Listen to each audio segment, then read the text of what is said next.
Hello everybody, it's Maximus on behalf of Crypto Talk Now. XRP versus the SEC. It seems like this case has been dragged through the mud day after day, week after week, month after month, and could very well go into March of 2023. So with that said, does it seem now that the SEC is trying to set their own narrative from a legal perspective? Well, that could be what is actually going on as we speak. So, what am I talking about? Well, let's go ahead and get right into it. So, for instance, we have former SEC Chief Robert Cohen, who has basically drawn parallels between the Commission's case against Ripple with BlockVest LLC tackled by the regulator in 2019. He has gone on to state, not an exact quote, but he feels as though Ripple does not stand a chance against the SEC. So, what all did he basically state to set a new narrative? Well, check this out.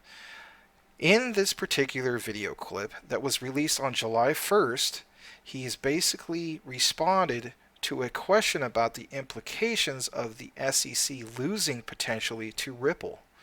So, without further ado, let's take a moment to hear his response. Questions from the audience. So a question from the audience we got was on this topic. What are the implications once the outcome of Ripple XRP is decided? So the way I would comment on that is when I was supervising the group, we were very careful about what cases we litigated because in such a new area, one bad decision could really have a programmatic impact. And there was one case, it was a small fraud case, where the commission initially lost the motion for preliminary injunction. And it was in, Law 360 and all the industry publications the next day, SEC's losing. And, it was a surprise. It was a very straightforward case. We thought it was somebody who made up a fake blockchain regulator called the Blockchain Exchange Commission and put the SEC's address as the address for this fake regulator. But it was all over the news that the SEC is losing. Well, a motion for reconsideration was filed, and the judge reversed the decision. And that got, not as much news as the initial decision got, but it kept the track record clean. So on the question of the implications of Ripple XRP, I mean, on the one hand, it's only one case, it's only one judge, it's district court. But for such a new innovative area where people are following, as Christy went through those decisions, people are reading every line of every decision. There's a lot on the line, I think. There's a lot on the line for the program. If the commission loses a big case on a significant legal issue, it's not necessarily binding. It's one district court, unless it gets appealed. But to lose a prominent case, I think, has the potential to have a significant impact on the program. All right, so there you have his particular response. Some people, of course, feel as though that this is just simply a response. Some people feel as though it's just like I mentioned, him responding to the question.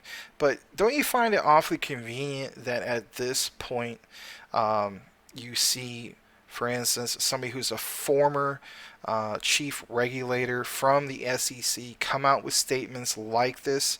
Why didn't this happen maybe a few months ago? Why didn't this happen well into last year? I feel as though personally that you will see more of this as the case gets dragged out, hopefully comes to a conclusion. But nonetheless, it does seem as though they are now coming out of the woodwork. People like this, Robert Cohen, who's basically making his own statements on the behalf of what?